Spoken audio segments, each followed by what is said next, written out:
Maurice Decker, le découragement, un chemin pour en sortir. Première partie. De la victoire au désespoir, le décrochage du regard. Chapitre 1er. Un grand crack qui craque. Alors que j'entame la rédaction de ce livre, la sonnerie insistante du téléphone, qui tout à l'heure inaugurait une nouvelle journée de travail, résonne encore à mes oreilles. L'un des 4 frères de mon épouse vient tout juste de s'éteindre à l'âge de 58 ans, terrassé par une tumeur au cerveau.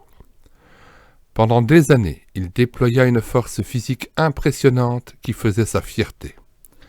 Mais en très peu de temps, la maladie insidieuse et boulimique le vida totalement de son énergie débordante, l'obligeant à d'immenses efforts pour faire les gestes les plus élémentaires.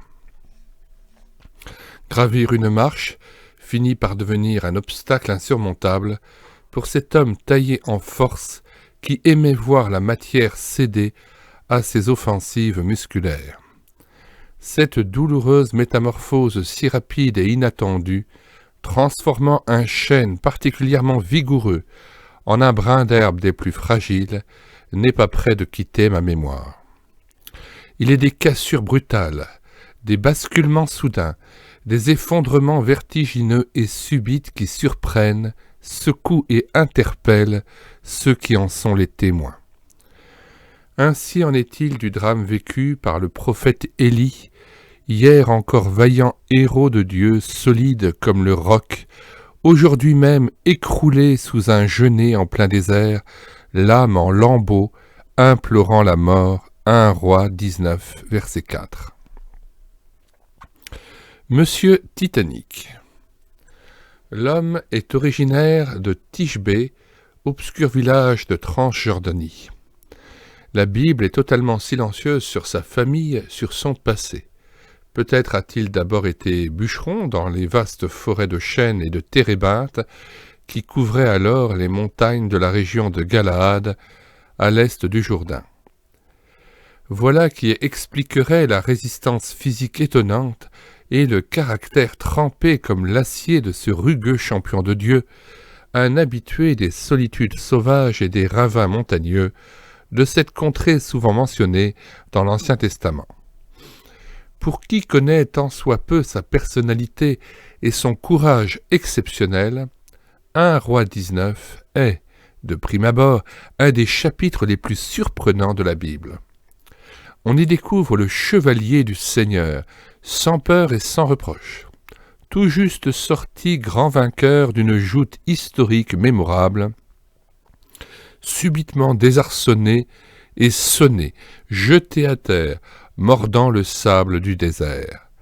C'est pourtant bien du même homme qu'un ange parle au sacrificateur Zacharie, environ 9 siècles plus tard, lorsqu'il lui annonce que son fils Jean-Baptiste marchera devant Dieu avec l'esprit et la puissance d'Élie.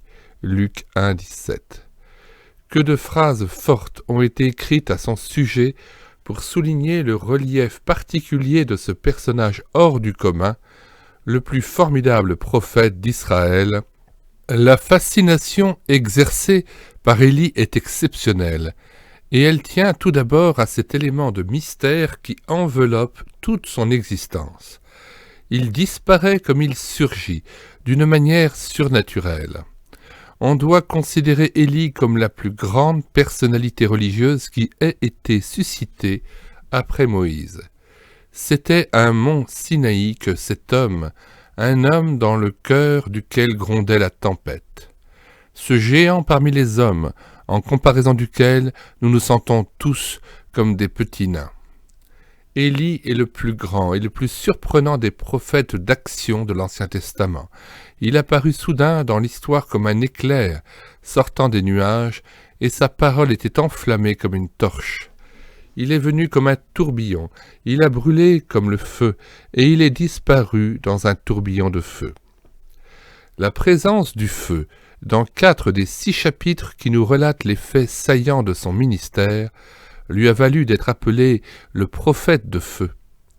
Aujourd'hui encore, ce personnage au caractère entier, plutôt redoutable dans l'exercice de son ministère prophétique, occupe une place d'honneur chez les Juifs orthodoxes. Dans la tradition juive rabbinique, la survivance d'Élie est fortement mise en relief.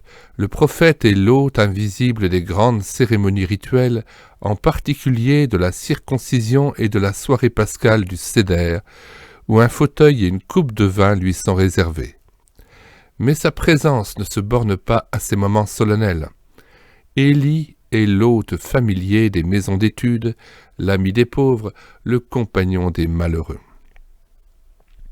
À cet homme de prière et d'action, réputé pour son obéissance inconditionnelle aux ordres de celui qu'il sert avec un cœur ardent et un zèle sans mesure, Dieu confie les missions impossibles, les plus difficiles et les plus risquées. En note 5, voir 1 Roi 18, versets 1 à 2, chapitre 21, versets 17 à 24, 2 Rois, chapitre 1, versets 1 à 6, et 2 Chroniques 21, versets 11 à 15. Pétri d'une foi de granit, hardi et inébranlable, ce prophète hors gabarit, à la vie solitaire et insolite, semble n'avoir peur de personne. Sauf, subitement, au seuil de ce chapitre 19, planté au cœur même de son histoire. Pris à contre-pied, nous assistons ébahis et quelque peu déroutés au crash d'un grand crack qui craque. En un rien de temps, le champion d'hier a perdu ses marques. Totalement déboussolé, comme un navire désemparé sur le point d'être englouti par une mer démontée. Il prie son Dieu, certes, mais la mort dans l'âme, le suppliant de lui reprendre la vie. Ce Titanic, que nous pensions insubmersible, est en train de couler sous nos yeux.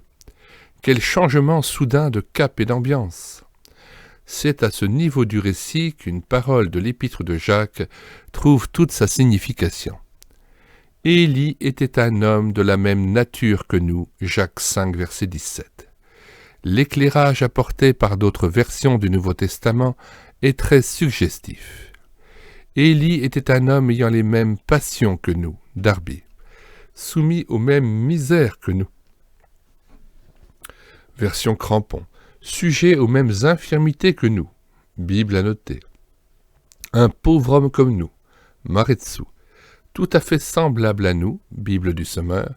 Élie était un homme comme nous, soumis aux mêmes sentiments et aux mêmes expériences, parole vivante. Ainsi donc, au moment où Jacques choisit Élie comme exemple dans le domaine de la prière persévérante et victorieuse, il prend soin de nous rappeler d'abord à sa manière qu'un chapitre sur les 6 de l'Ancien Testament qui rapporte son histoire est consacré au profond découragement de cet homme de Dieu. Élie a donc ressenti tout ce que nous ressentons. Il a même goûté aux affres du 36e dessous. En note 7, allusion au roman de Pierre Daninos, le 36e dessous, dans lequel l'auteur raconte sa dépression nerveuse. Celui que, de prime abord, nous étions tentés de prendre pour un colosse indestructible, vient de nous dévoiler ses pieds d'argile. L'image du géant inaccessible, insensible, inflexible s'estompe, tandis que se précisent de plus en plus nettement les contours d'un être de chair, fragile et vulnérable comme chacun d'entre nous. Le personnage hors gabarit reprend une dimension nettement plus à notre portée. Le côté pathétique de l'état dépressif qui soudain le terrasse nous le rend sympathique, beaucoup plus proche, bien moins redoutable et plus facile à fréquenter. Jamais trop fort. Mais comment un homme aussi spirituel a-t-il pu subitement s'écrouler ainsi? Un homme de prière, un prophète de l'Éternel, un serviteur de Dieu, comment est-ce possible? N'est-ce pas choquant quelque part? Était-il vraiment aussi spirituel que ça? Les questions se bousculent, les sourcils se froncent, le regard se fait souvent sévère, une moue de mépris se dessine, les commissures des lèvres s'abaissent et se tordent, trahissant l'incrédulité, la réprobation. Quel manque de foi! Un authentique croyant ne devrait jamais... Stop! Je vois venir certains d'entre vous. Vous me trouvez bien trop gentil avec Élie le déserteur.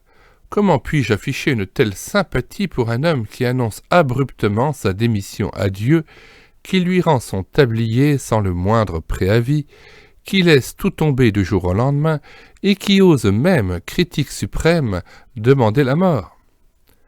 Son comportement n'est-il pas d'autant plus incohérent, insupportable et inexcusable que le Dieu de l'impossible vient tout juste d'exaucer magistralement 2 de ses prières par la descente impressionnante de son feu sur l'autel et par le retour d'une pluie abondante après 3 ans et demi et 6 mois de sécheresse absolue. 1 Roi 18, 20 à 46. A-t-il déjà oublié les précédents déploiements exceptionnels de la fidélité parfaite et de la toute-puissance de son Dieu?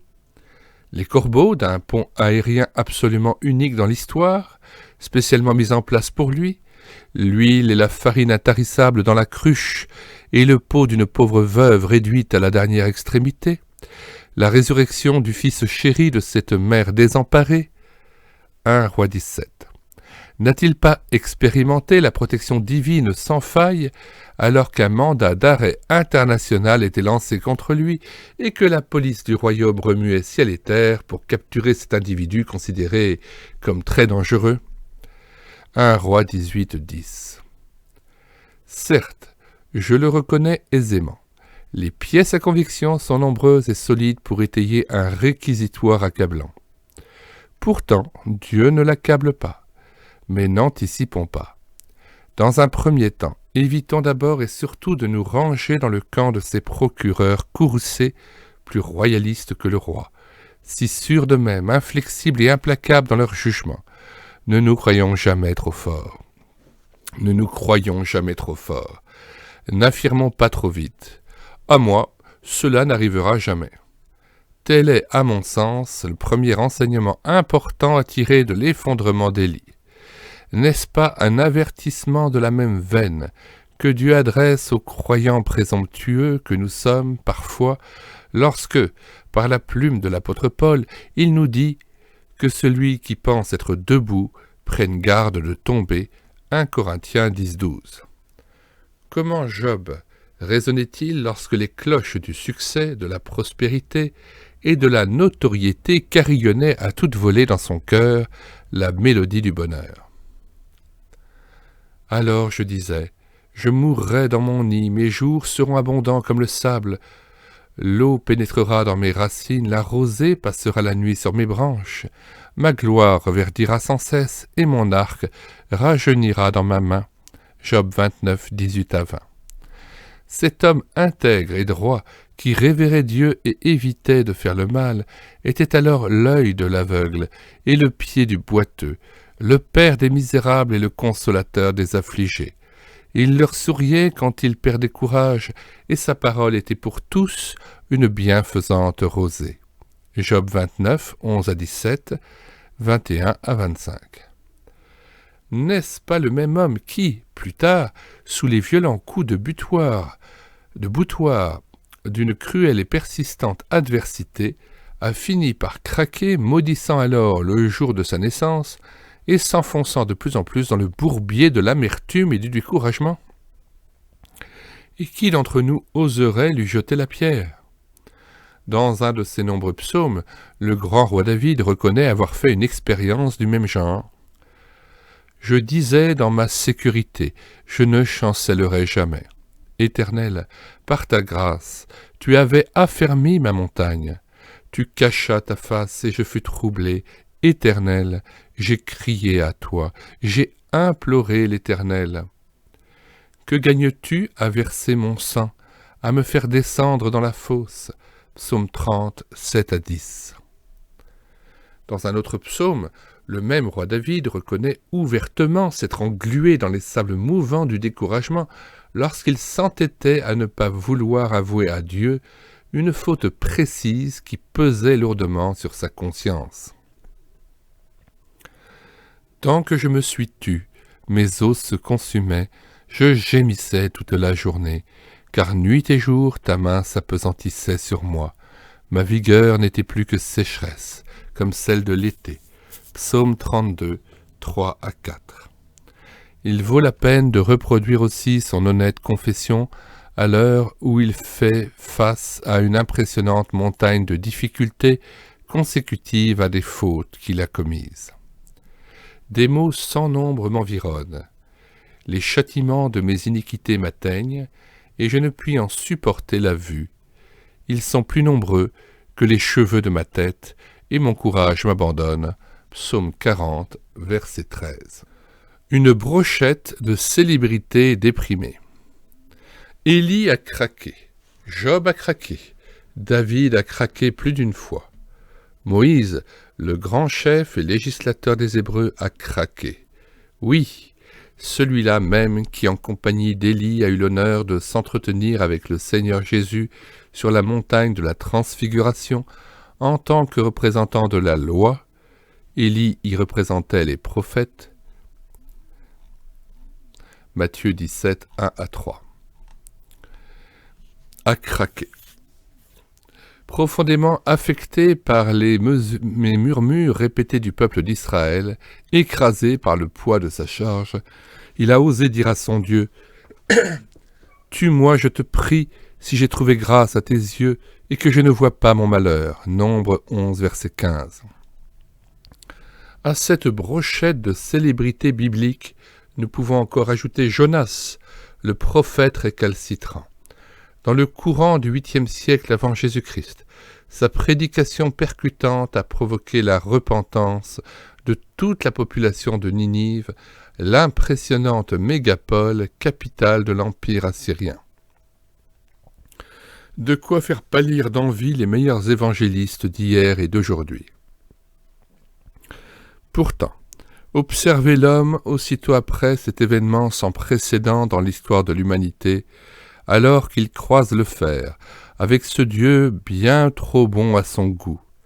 Contrarié, irrité, révolté, écœuré à son tour, il s'enlise inexorablement dans les marécages de la déprime et demande la mort avec insistance. Maintenant, Éternel, prends-moi donc la vie, car la mort m'est préférable à la vie. Il demanda la mort et dit « La mort m'est préférable à la vie » Jonas 4, 3 et 8. Nous ne saurions oublier Jérémie, ce serviteur courageux, fidèle, passionné par son Dieu, qui a traversé des périodes très difficiles dans sa longue et tumultueuse carrière prophétique. Elle fut jalonnée de larmes, de perplexités inquiètes, de révoltes bouillonnantes, de plaintes douloureuses, d'heures de sombre découragement, tout cela honnêtement exprimé au fil des pages de son livre. Malheur à moi, ma mère, de ce que tu m'as fait naître homme de disputes et de querelles pour tout le pays. Pourquoi ma souffrance est-elle continuelle? Pourquoi ma plaie est-elle douloureuse et ne veut-elle pas se guérir? Serais-tu pour moi comme une source trompeuse, comme une eau dont on n'est pas sûr? Jérémie 15, 10, 18.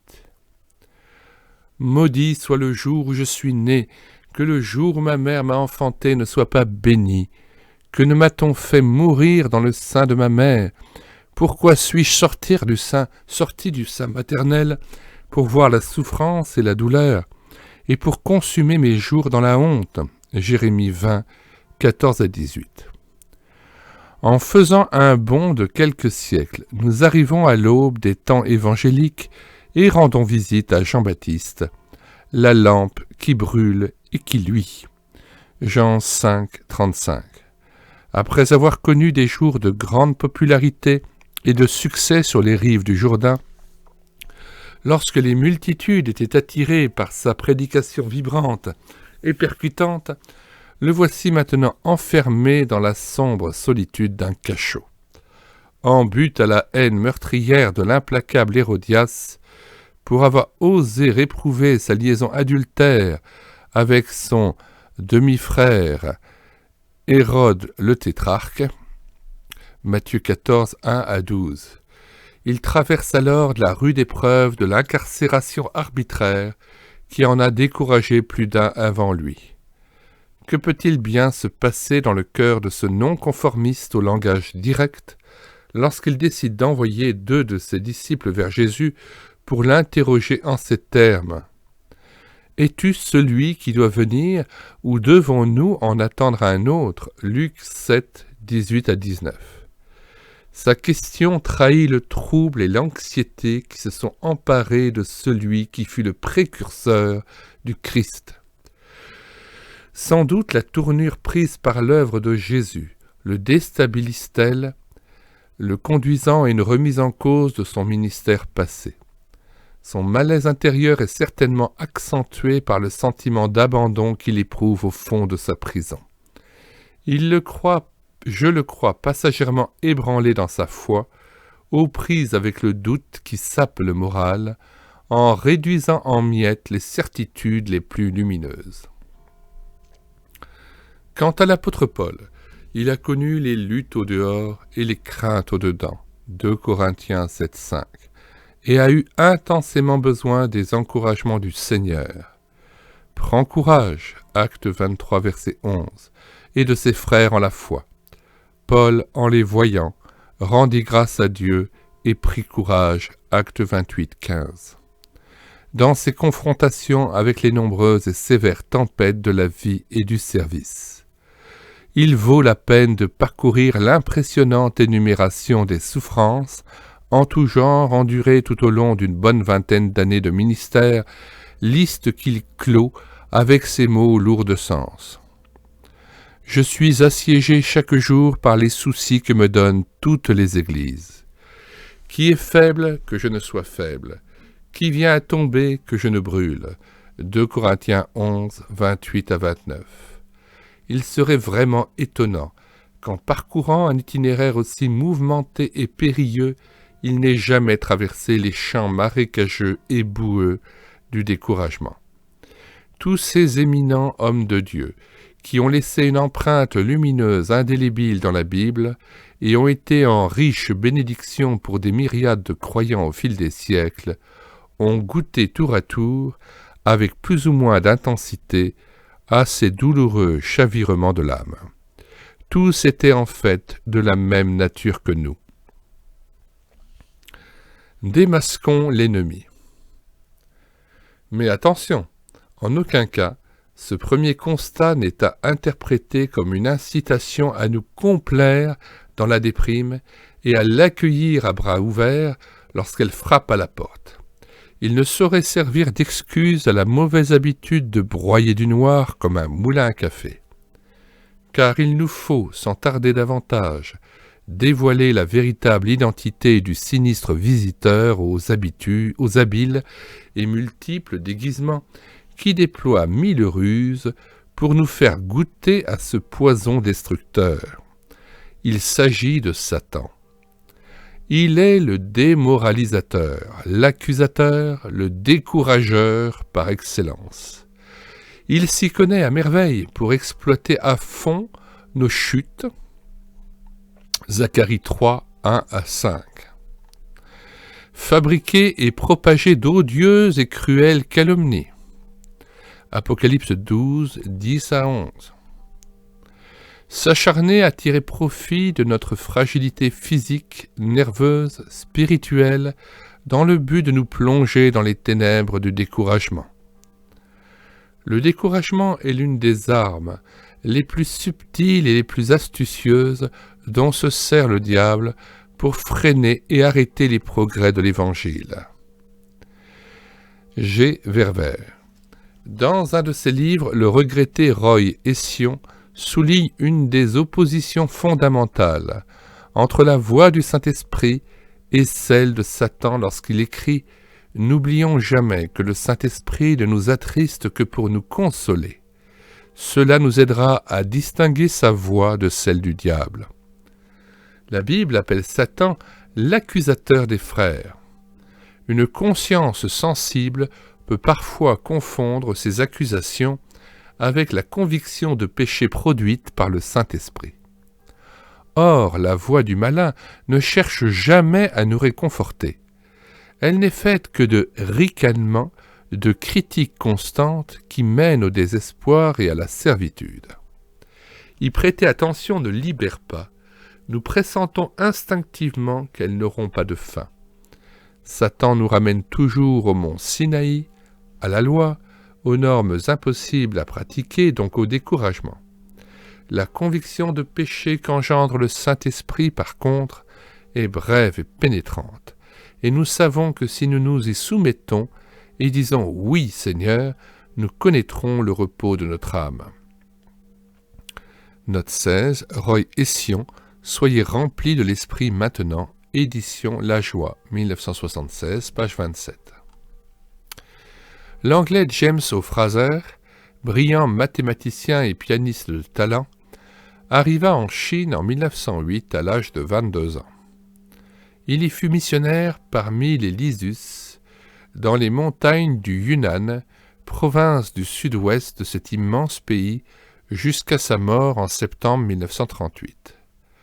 Pendant des années, il connut une vie marquée de rudes épreuves physiques dans ces montagnes sauvages et de luttes spirituelles intenses pour ces chers Lisus plongés depuis des siècles dans le culte des démons. Aux prises avec la solitude et la fièvre, au milieu de 1000 dangers et de privations sans nombre, il vécut bien des chagrins et des déconvenues avant de voir enfin ces montagnards se donner à Jésus-Christ par milliers et des églises se constituer les unes après les autres. À l'enthousiasme de début, fort encourageant, succéda un profond abattement lorsque les vents de l'adversité se mirent à souffler en tempête. En très peu de temps, tous les efforts du jeune missionnaire parurent réduits à néant. Ses espoirs s'écroulèrent comme un château de cartes. Il réalisa alors que ces montagnes qui étaient la forteresse de Satan depuis des siècles n'allaient pas être faciles à conquérir. Édifier une église vivante et capable de résister à une forme si puissante du culte des esprits était une tâche redoutable. Dans une lettre adressée à sa mère, en Angleterre, il lui suggéra de constituer un cercle de prière pour faire équipe avec lui et partager ses fardeaux. Par la grâce de Dieu, je ne me laisserai décourager par rien d'avancer tout droit sur le chemin qu'il trace devant moi. Mais je me sentirai grandement fortifié de savoir qu'un groupe précis d'intercesseurs me soutient. Je suis certain que le Seigneur va agir tôt ou tard parmi les Lisus. Eileen Crossman, Fleuve de lumière, édition des groupes missionnaires, 1985, page 69. Peu de temps après, une ombre étrange et sinistre s'abattit sur toute la vie spirituelle de James. Il ne savait trop que faire et souffrait d'une mélancolie grandissante. Au début, il pensa que c'était l'effet de son isolement, car il était parfois envahi d'un sentiment de solitude. Mais il vit que ce n'était pas cela. Il était assailli de doutes profonds et insidieux. Dieu a-t-il réellement dit ? La question se présenta à lui à maintes et maintes reprises aussi clairement qu'elle fut posée au commencement des temps. « Tes prières ne sont pas exaucées, James. Personne ne veut écouter ton message. » Les rares Lisus qui ont commencé à croire sont retombés, n'est-ce pas ? Tu vois, ça ne marche pas. Tu n'aurais jamais dû rester dans cette région pour cette tâche vouée à l'échec. Tu es en Chine depuis 5 ans maintenant, mais on ne voit pas grande différence, avoue-le. Tu t'es cru appelé à devenir missionnaire, mais ce n'était qu'un produit de ton imagination. Tu ferais mieux de laisser tout tomber, de rentrer au pays et d'admettre que tu as commis une lourde erreur. Jour après jour, nuit après nuit, il lutta contre le doute et le désespoir, voire la tentation du suicide. Plus d'une fois, il plongea son regard dans le sombre ravin et le précipice. Pourquoi ne pas en finir une fois pour toutes ? Donc, même livre cité, pages 71 à 72. C'est lorsque la nuit fut la plus noire que jaillit la lumière libératrice grâce au contenu d'une revue tout juste arrivée d'Angleterre. Le nuage du découragement s'est dispersé. J'ai vu que je pouvais remporter la victoire dans le domaine spirituel chaque fois que je le voulais. Notre Seigneur n'a pas mâché ses mots pour résister au diable. « Retire-toi, Satan. » Moi qui dépends humblement de lui, j'ai fait de même. J'ai parlé à Satan dans ces moments-là, prenant comme arme les promesses de l'Écriture, et cela a fonctionné. Aussitôt l'accablement qui m'oppressait a commencé à se dissiper. Il a fallu apprendre progressivement à se servir de cette arme nouvellement découverte, la résistance. J'avais tant à apprendre. C'est comme si Dieu me disait « Tu cries à moi pour que j'accomplisse un grand travail parmi les Lysus, mais je veux accomplir un grand travail en toi-même. » Note 19, page 73. Plus tard, lors d'un des nombreux assauts des puissances des ténèbres, s'opposant toujours aussi fortement à son travail d'évangélisation parmi les Lysus, cet homme de prière et de foi écrivit à son groupe d'intercesseurs. « Si pareil revers m'était arrivé 1 an plus tôt, il m'aurait enfoncé dans des abîmes de dépression. Dans le passé, j'ai succombé bien trop souvent au découragement, au noir découragement. Maintenant, je suis plus avisé et je souscris pleinement à l'affirmation. Tout découragement vient du diable. Il faut résister au découragement tout comme au péché. Céder à l'un est aussi mal et nous affaiblit autant que céder à l'autre. Dieu m'a merveilleusement soutenu au cours de cette épreuve, et c'est lui seul qu'il faut louer quand je dis qu'à aucun moment elle n'a troublé ma paix ni ma foi rayonnante dans le Seigneur, ressuscité et monté au ciel. Dieu m'a rendu capable de lui faire confiance plus que jamais, de me réjouir en lui plus que jamais, et de croire plus que jamais en une œuvre de grâce parmi les Lysus, page 82. À bien des égards, le découragement peut être considéré comme l'arme de prédilection du diable, car, comme nous avons déjà pu le constater, ce fléau n'épargne personne. Quelqu'un a illustré cette douloureuse réalité d'une manière particulièrement suggestive. Se retirant des affaires, le diable décida de vendre ses outils aux enchères.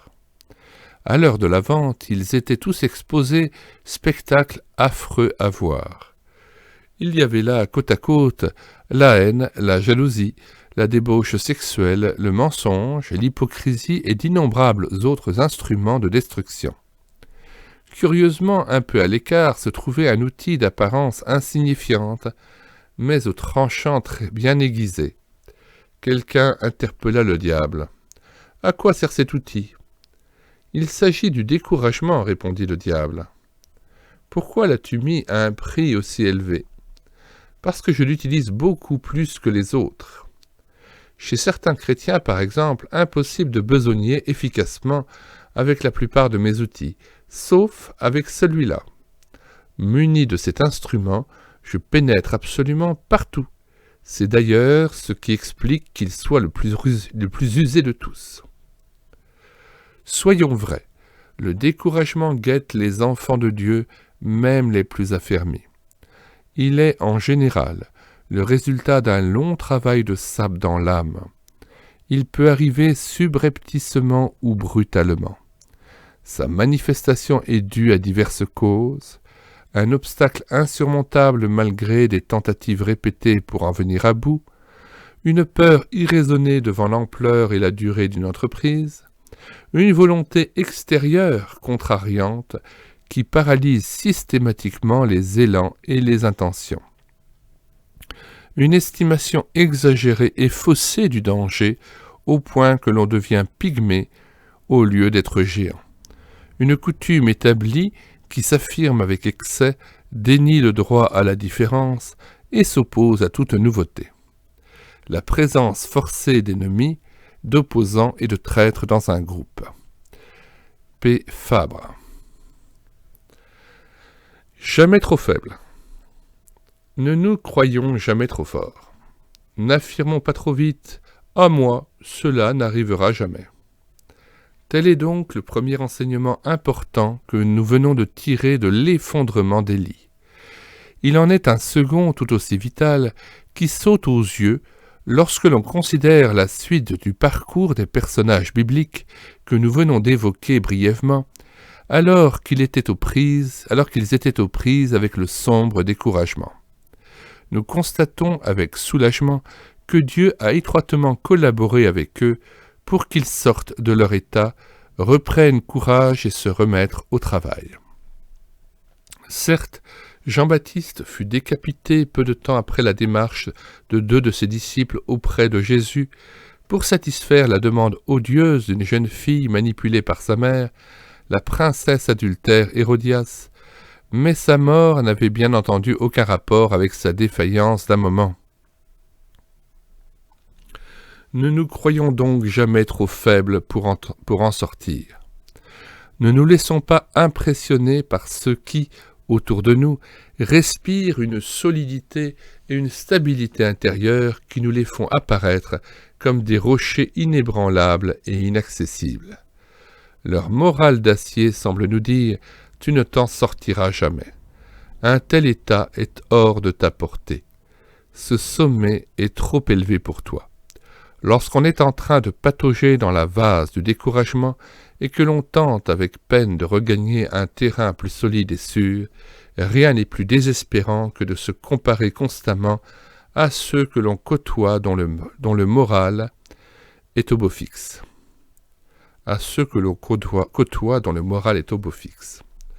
Je me revois encore, en ce début d'après-midi du février 1970, sortant d'une clinique bretonne après une intervention chirurgicale qui m'avait beaucoup affaibli. Impatient de retrouver le foyer qui m'abritait non loin de là, je décidai de ne pas attendre plus longtemps la voiture prévue pour m'y conduire. J'empoignai donc ma petite valise, et le dos courbé et les jambes flageolantes, le cœur battant la chamade, je me mis en route, tel un vieillard nonagénaire vacillant sous le poids des ans. J'avais largement surestimé mes forces. La distance à parcourir était courte, elle me parut désespérément longue. J'avançais péniblement, titubant de plus en plus, impressionné par la vitesse fantastique des piétons croisés sur mon chemin de croix aux trop nombreuses stations. Je ne sais par quel miracle je parvins enfin à destination. Mais alors que j'aurais dû savourer avec un immense plaisir ce moment tant attendu, un flot amer de découragement envahissait mes pensées, tandis qu'au fond de moi, une petite voix insidieuse et perfide murmurait « Tous ces gens vont trop vite pour toi. Tu ne seras plus jamais comme eux. » Le venin d'une comparaison malsaine était en train d'envahir et de paralyser mon âme. La même angoisse peut nous étreindre lorsque nous comparons notre état présent à ce que nous étions avant de sombrer dans le découragement. Du fond de mon puits, enfoncé dans la boue jusqu'à la ceinture, j'aperçois tout là-haut, à travers mes larmes, un petit rond de lumière aveuglante. Désespéré, je murmure, je suis si loin de la margelle sur laquelle j'aimais tant m'asseoir. Je suis tombé bien trop bas pour pouvoir remonter jusqu'en haut. La paroi est humide, glissante, et je suis si faible. Jamais je ne retrouverai mon bonheur passé. Mes sentiments ressemblent peut-être à ceux du prophète Jérémie lorsque ses ennemis le jetèrent dans une citerne vide qui se trouvait dans la cour de la prison de Jérusalem. Lentement, il s'enfonça dans la vase. Sa situation paraissait désespérée jusqu'à ce que le visage bienveillant d'Ebed-Mélec l'Éthiopien apparaisse là-haut à l'entrée de la citerne. Jérémie 38, 1-13. Peu de temps après, ce fidèle serviteur de Dieu remontait vers la lumière, hissé par des cordages d'amour, et retrouvait avec soulagement la terre ferme sous ses pieds. J'ai invoqué ton nom, ô Éternel, des profondeurs de la citerne. Tu as entendu ma voix. Au jour où je t'ai invoqué, tu t'es approché, tu as dit « Sois sans crainte ». Lamentation de Jérémie, chapitre 3, 55 à 57. Dans son insondable miséricorde, Dieu a plus d'un Ébed-Mélec en réserve pour nous faire sortir des citernes de découragement dans lesquelles nous nous sommes embourbés. Avec une immense reconnaissance, nous témoignerons alors de l'intervention puissante de notre Dieu, comme l'a fait David dans plusieurs de ses psaumes. J'avais mis en l'Éternel mon espérance, et il s'est incliné vers moi. Il a écouté mes cris. Il m'a retiré de la fosse de destruction, du fond de la boue, et il a dressé mes pieds sur le roc. Il a affermi mes pas. Il a mis dans ma bouche un cantique nouveau, une louange à notre Dieu. Psaume 40, 2 à 4. Nous ferons nôtre son magnifique chant de reconnaissance. Je t'exalte, ô Éternel, car tu m'as relevé. Littéralement, tu m'as retiré du puits. Tu n'as pas voulu que mes ennemis se réjouissent à mon sujet. Éternel mon Dieu, j'ai crié à toi et tu m'as guéri. Éternel, tu as fait remonter mon âme du séjour des morts. Le puits était donc très profond. Tu m'as fait revivre loin de ceux qui descendent dans la fosse. Psaume 30, 2 à 4. L'Éternel est près de ceux qui ont le cœur brisé, et il sauve ceux qui ont l'esprit dans l'abattement. Psaume 34, verset 19. Sans tarder davantage, rejoignons notre ami Élie, le prophète en fuite. Après avoir creusé un écart d'une centaine de kilomètres entre Jézabel et lui, il a laissé la ville de Béer-Shéba et son serviteur derrière lui, s'enfonçant plus profondément encore dans la solitude du désert. Maintenant, affalé à l'ombre d'un genêt isolé, débordant d'une amère désillusion et submergé par un terrible sentiment d'échec, il crie à Dieu son ras-le-bol absolu et appelle la mort de ses vœux. Pourquoi et comment en est-il arrivé là? En identifiant les causes majeures du crash, de ce grand crack qui craque, nous discernerons par la même occasion les principaux remèdes à ce mal qui nous concerne tous sans exception, le découragement.